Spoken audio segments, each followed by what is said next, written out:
And the running mate is Ohio Senator JD Vance. And I think I speak for all of us when I say, thank God it wasn't Nikki Haley. The show starts now.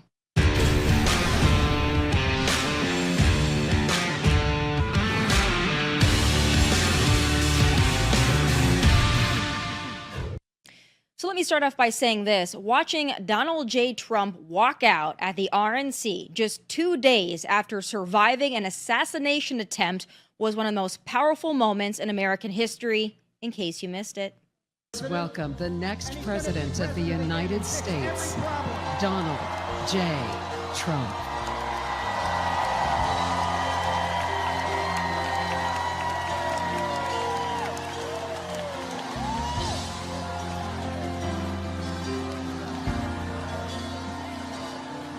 If tomorrow all the things were gone, I'd work for all my life, and I had to start again, just my children and my wife.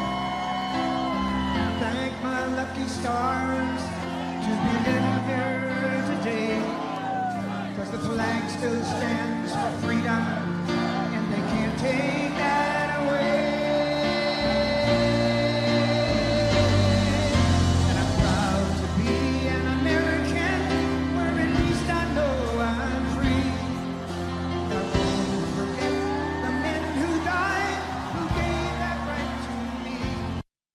That is our president, and now the VP pick is in, and it's Ohio Senator JD Vance.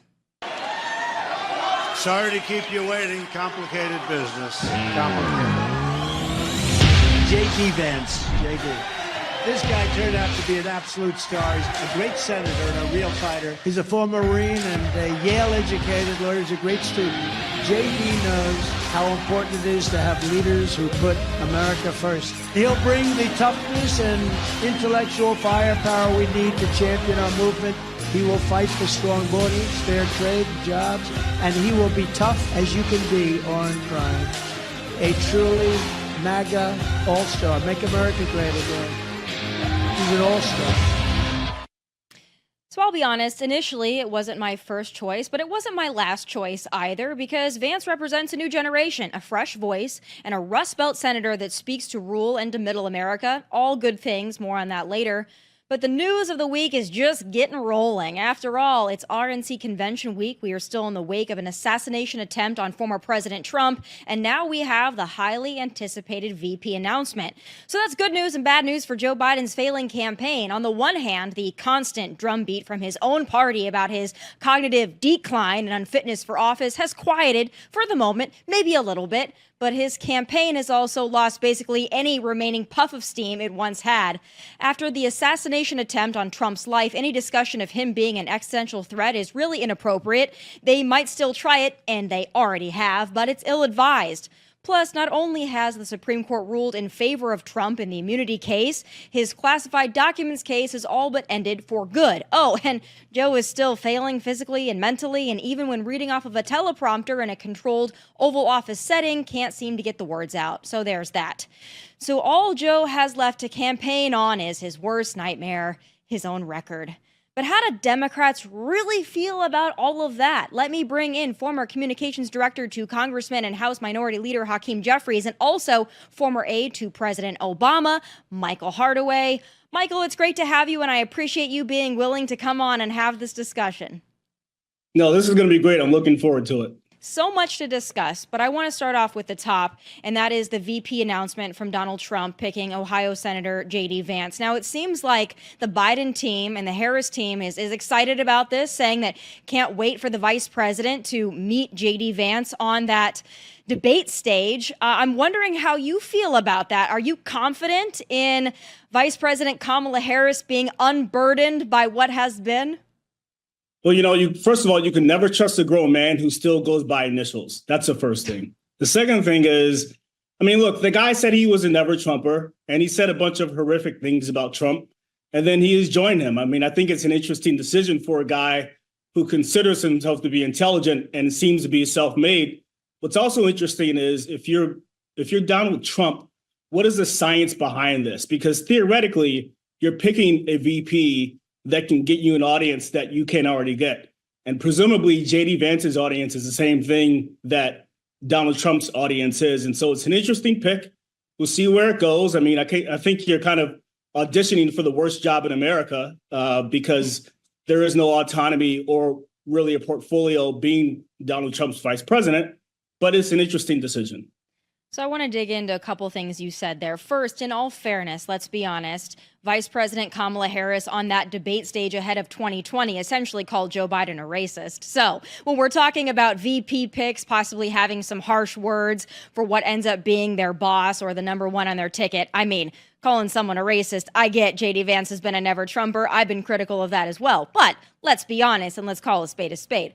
But also talking about JD Vance, I don't necessarily disagree with you that he doesn't necessarily bring in a new voting bloc or a new demographic. I think what JD Vance represents really is that Rust Belt, that worker, which I think Donald Trump was already going to do famously well with anyway this go around. So I don't necessarily disagree, but I'm wondering what you think about bringing somebody in who is 39 years old, does represent a fresh face. Do you think, in contrast to what the Democrat side is offering, in that the top of their ticket is an 81-year-old man that its own party doesn't want, do you think having someone young might be an asset to the Trump side of things? Well, the issue with JD Vance is he seems to be a smart guy, but he's also kind of a hypocrite in that, you know, he's self-made, which is respectable, and made his own money, but he seems to kind of hate rich people, although, you know, he's funded by Peter Thiel, who is a rich guy and seems to be his puppeteer. So he's an interesting guy in that contrast. As you look at vice presidential options and Kamala and JD at a debate, that would be incredibly interesting because I think JD Vance is a guy who doesn't have a clear grasp on policy. To the point that you made, he seems to resonate incredibly well with the Rust Belt and working class Americans, and that matters. It matters a lot. And so it'll be interesting to see how they debate. I do think Kamala has a firm grasp on a number of pertinent issues Americans are facing. And so she'll be able to give some real perspective there, specifically around economics and specifically around international affairs. The president has allowed her to be involved in a meaningful way over the past few years. And so I think that makes a difference. You think so? Let's be honest. It does. Vice President, I want to say this. I want to be fair because I don't want to just dog on the woman. I do believe that in the past, when Vice President Harris was a senator, I do believe that she had some shining moments, objectively speaking, where she was able to articulate her position that I disagree with, but she was able to articulate it well. I will give her that. She was a prosecutor. I will give her that. But I feel, being objective, not just because I'm a Republican and a Trump supporter, but I feel that she has wasted a golden opportunity for the last 3.5 years as vice president. I don't think she's done anything of note. I think maybe she was set up to fail by being named the border czar and then, of course, not really czaring anything other than an invasion. So I think that she's had an opportunity to really take a lead, especially with Joe Biden being in his cognitive state. I haven't seen her take that bull by the horns, so to speak. And I've yet to see it, even in discussions in your own party talking about maybe Kamala rising to the top of that ticket. I haven't seen anything from her that has signaled to me that she even wants that job. Do you disagree with that? Listen, I'm really looking forward to disagreeing with you on a lot of stuff. I can't disagree with that entire notion. I think she's done a very good job on certain things. So to your point, the border thing, I don't really think she could have won that situation. I don't know what she could have done. I do know that she has gotten a lot more access as vice president than Biden had when he was Brock's vice president.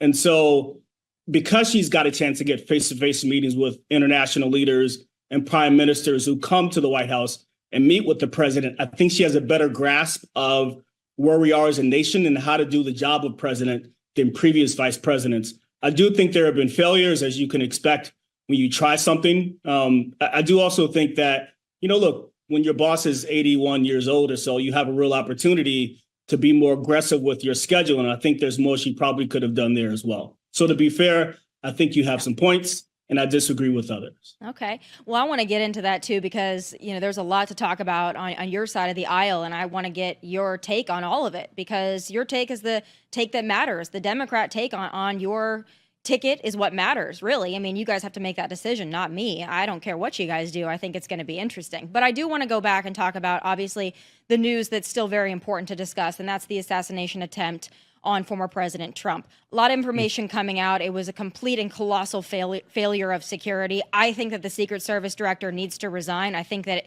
it is absolutely horrible what happened and that it was allowed to happen in that way. And I also want to say this. There are a lot of people that are trying to pin what happened and the assassination attempt on Democrats and on the media. I will not go that far because I don't like it when it happens on the other side. I don't like when something horrible happens and a nutcase goes and shoots something up. I don't like it when they say, oh, Republican rhetoric. I don't like it. I don't think you can really blame anybody outside of the nutcase that does it. However, I do think that there is interesting discussion to be had about, in the wake of the event, President Biden's address in the Oval Office calling for unity, and then a day later, sitting down last night with Lester Holt. I think that he missed an opportunity to be the unifier that he says he is. And I want to play a clip for you, in particular, him repeating a now very debunked lie about Charlottesville. Let's take a listen, and I want to get your take.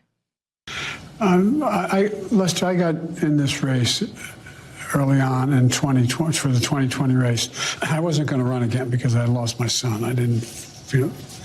And until I watched what happened in Charlottesville, Virginia. Those folks coming out of the woods with torches, carrying swastikas, singing the same Nazi bile that was accompanied by this Ku Klux Klan, and a young woman was killed. And I was a bystander. And the then president was asked, what do you think? He said, they're very fine people on both sides. Not fine people on both sides. No excuse. All right, debunked. That was taken out of context. Do you think that was smart for the current president to repeat that? So I'm going to address that, but I think your first statement was more important about the Secret Service, so I'll circle back to that. Listen, honestly, the general gist of what the president said is accurate, and we all know that Donald Trump has said many incendiary things that have ignited many on the right that may be deranged, but I think that's ancillary. Here's the more important thing. There's a chance in a bipartisan way to move forward as it relates to protecting our electeds. And United States Secret Service, I mean, I think the video spoke for itself in so many different ways, but we as Democrats and Republicans can come together now and figure out a better way forward. So for instance, I don't know if this is accurate, but I read that apparently the rules of engagement for the Secret Service say that they cannot shoot until the president is fired upon. If that is accurate, that's insane, right? So I think that's one thing. For instance, the Democrats and Republicans can work together in Congress to work with the Secret Service on fixing. That's where we should be at this particular moment, not pointing fingers about what people have said and done, but saying, let's work together now in this opportunity to make sure everyone is physically safe and to make sure that our democracy is safe because of that. That's where I want to go.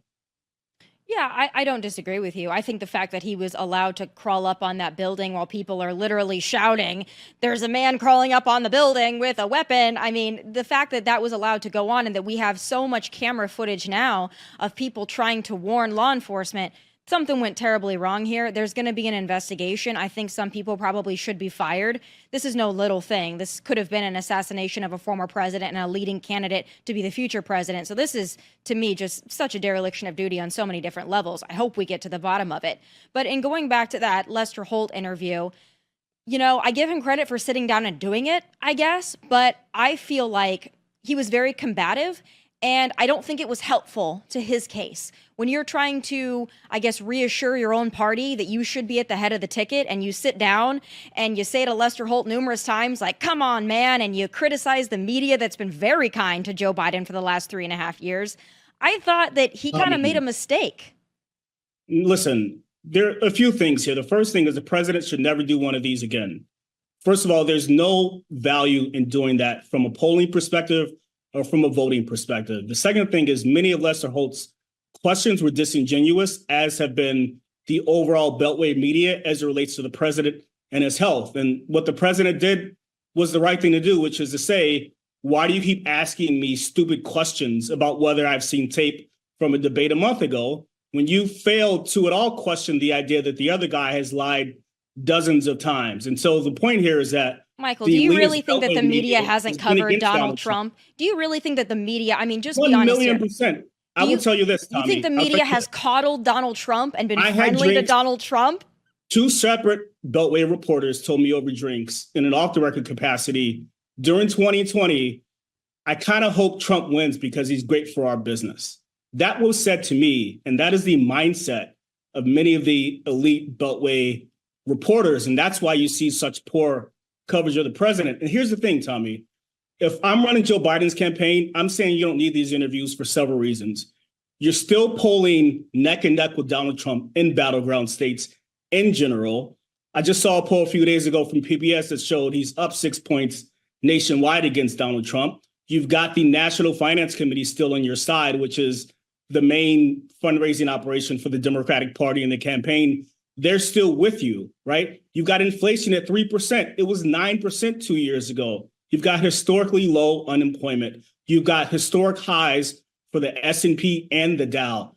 He's kicking ass out here. That's what he should be running on, not talking to Lester Holt, who's regurgitating questions that was written by a guy in the other room. That's why Joe Biden should do that instead of giving these interviews that are meaningless. They provide no value at all. Well, and the last thing I'd say to you, Tommy, is what we need today is Washington from the 60s and 70s, which was an era where bipartisanship and close personal relationships with the other party were standard. When I worked in the Senate, Joe Biden was a guy who was friends with John McCain and John Warner and all these other guys. They were personal friends, right? And that was the foundation for their work every single day, even when they disagreed. That's where we need to go. And I can tell you that Leader Jeffries thinks that very same way. You know, he was very good friends with Doug Collins, obviously a conservative Republican from Georgia, and a number of other members on the right. And that's where we need to go going forward instead of pointing fingers about what people have said and what they have done.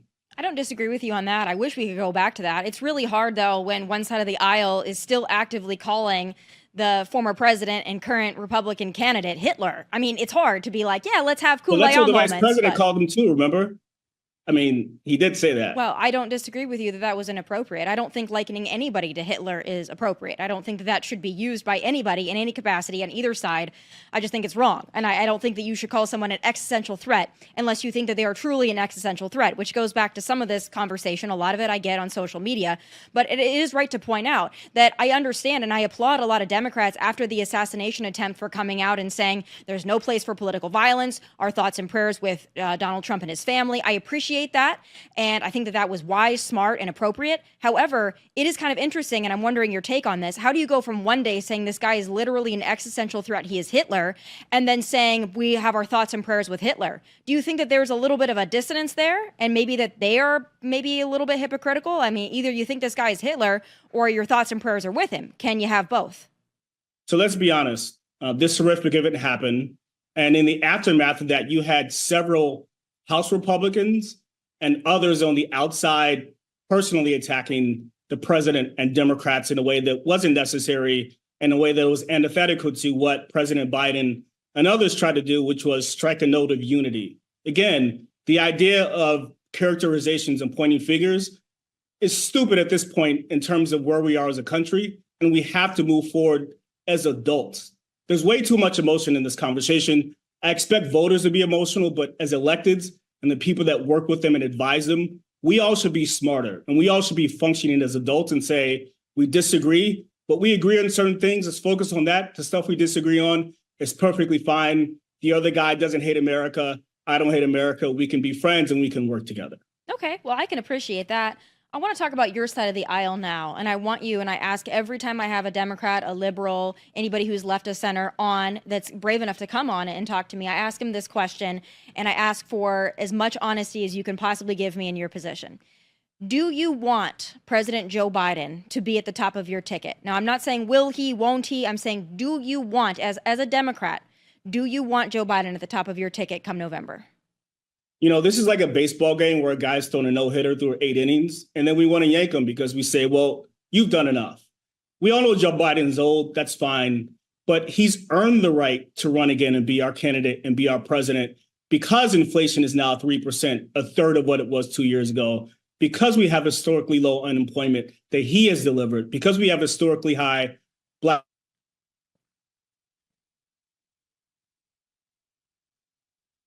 roof, and corporate profits are through the roof, and America is through the roof. That's why. And by the way, having insulin at $35 was incredibly helpful for all the working class Americans across this country, in the Rust Belt, in Ohio, and in the South, and all these other places. That is a Democratic production. President Biden led that effort. And so that is why he should be the candidate again. I'm going to ask you this. I'm not gonna push back on Biden's record, because we could sit here all day and I could tell you that the American people are struggling and they're not seeing this wonderful record in the grocery store, at the gas pump. I'm just giving numbers. We could go back and forth on it. I mean, sure. y'all got to convince the American people that things are hunky-dory. Right now, I don't think the American people are convinced things are hunky-dory. But I'm not going to speak for everybody, and I'm not even going to go into that, because it would be too long of a discussion, and I would have my numbers and you would have yours. And unless we're going to sit here and do a fact check all day, it would be too long of a discussion. But I am going to ask you this. After you watch that debate, and after you've watched Joe Biden over the last at least 6 months, I would say years, you'd probably say the last few months, watch him struggle on numerous occasions, and watch him at the debate quite obviously struggle. Do you think it's fair, when you say he's earned the right, do you think it's fair for your own party, which they are doing, to question his ability to run again and be president for another 4 years?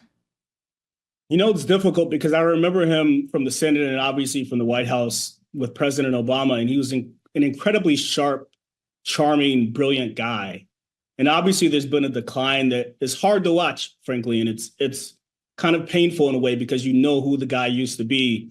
And so it's always fair when someone is in their late 70s to question their ability, whether it's Donald Trump or Joe Biden, because, you know, I don't want to get back and forth with this, but obviously there are many things with Trump mentally that I question as well. So I do think it's fair. It's always fair. What I say is I'm a big fan of results and production. And so for my party, the question is, what are the results? What has he produced? And how is he doing polling wise? If you're telling me he's neck and neck with Donald Trump in the battleground states and he's doing well nationally, well, then what's your case for pulling him? Well, I think the case is that you can say he's had this tremendous record. You got to sell that to the American people. I don't.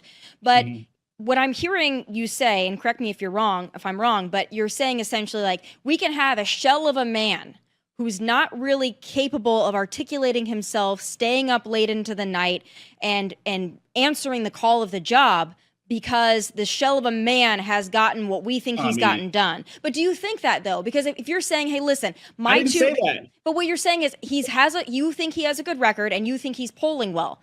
Okay, but if he can't do the job physically and mentally, is that not also a consideration that you have? And I'm not saying it. Nancy Pelosi's saying it. Your former boss, President Obama, is saying it. George Clooney is saying it. Your media pundits across the spectrum, including Van Jones and many others who are far to the left, they are the ones saying it. Are they wrong?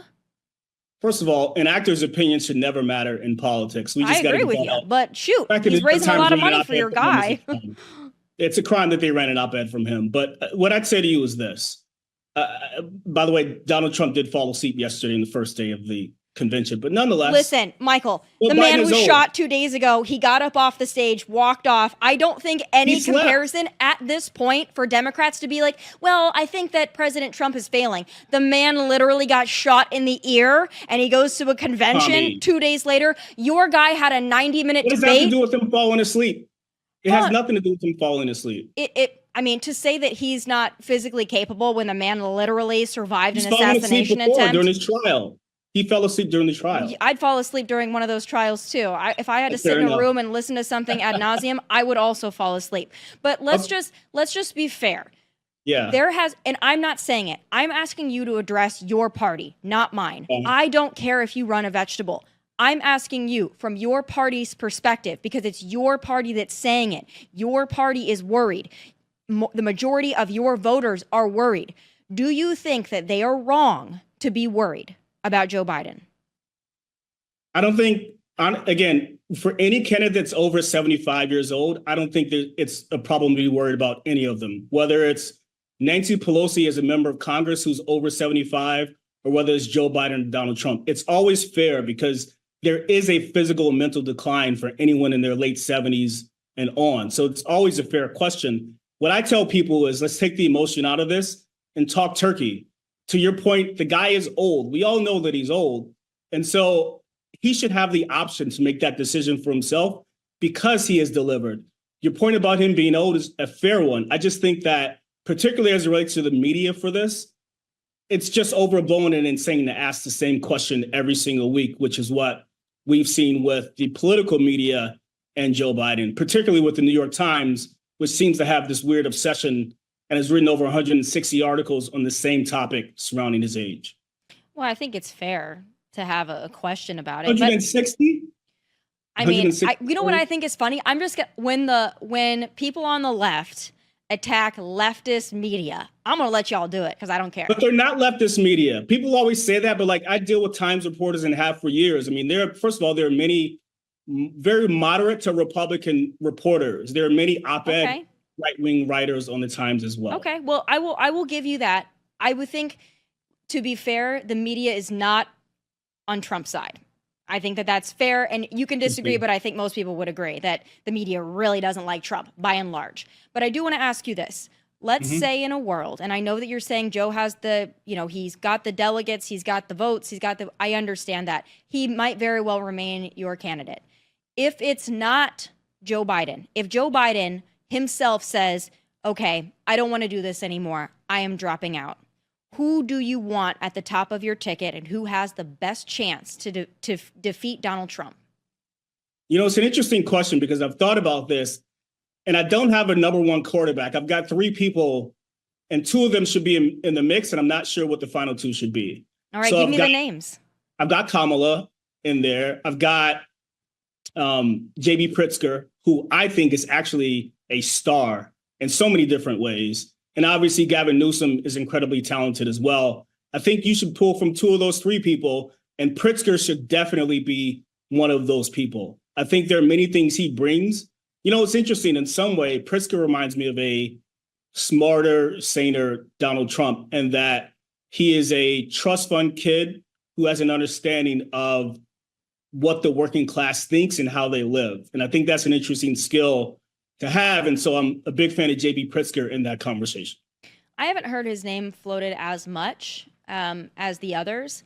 I do think it's interesting, though, that when I talk to Democrats, liberals, those left of center, when I say, who do you want to replace Joe, nobody that I've had on or had the opportunity to speak with has said definitively Kamala.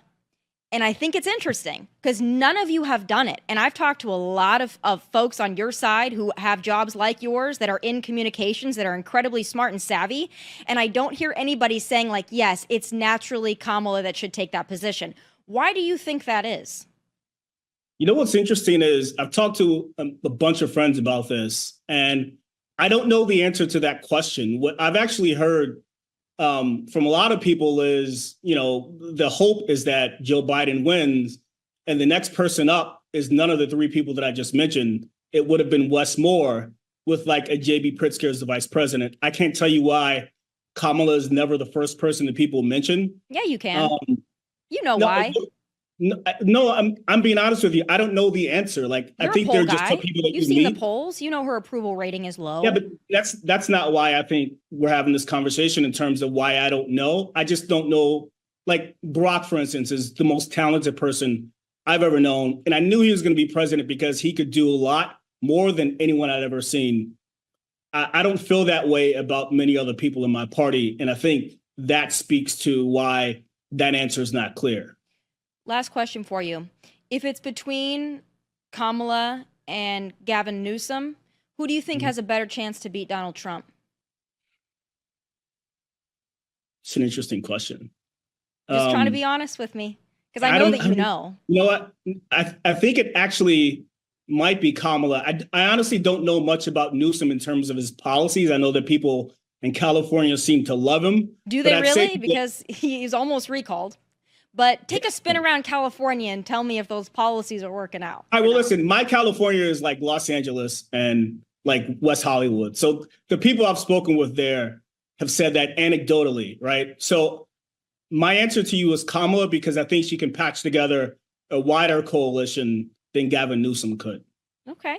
Well, that's very interesting. We'll see how it all plays out. I really appreciate you coming on and having the discussion. I think it's so important to have discussions like these. And I also appreciate that you too want to return to a time when we could have dialogue and discussion and discourse and just be honest and open with one another without vilifying each other. I do think that most Americans love this country on the right and the left. So I appreciate that. And I think that's the tone that we all need to keep in the back of our mind moving forward. And I really appreciate you taking the time. Thank you. It's been great. God bless. All right, folks.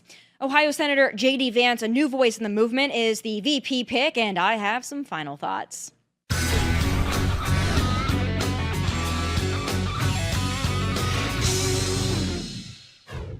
So, Ohio Senator JD Vance is the pick. Like I said, he's not my first choice, but he's not my last choice either. And on the positive side, he is the embodiment of the American dream. He's relatable, and his story of growing up poor and working his way up to become a senator is an inspirational and an aspirational one.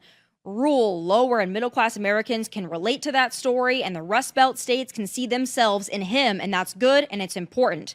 Now, most of those folks, those forgotten Americans, were already going to vote for Donald Trump, so I'm not sure he brings in a new crowd, but it's still too early to tell, and you never know. I will say he does represent a younger generation, and that can't be overlooked in this race because the party and both parties need young energy. Also, thank goodness Donald Trump didn't cave to the Kumbaya Unity song and pick Nikki Haley. I mean, seriously, thank God. JD Vance isn't a fan of endless wars, and for that, I am very grateful. But here is the one blind spot I'm a little concerned about, and that's the abortion issue.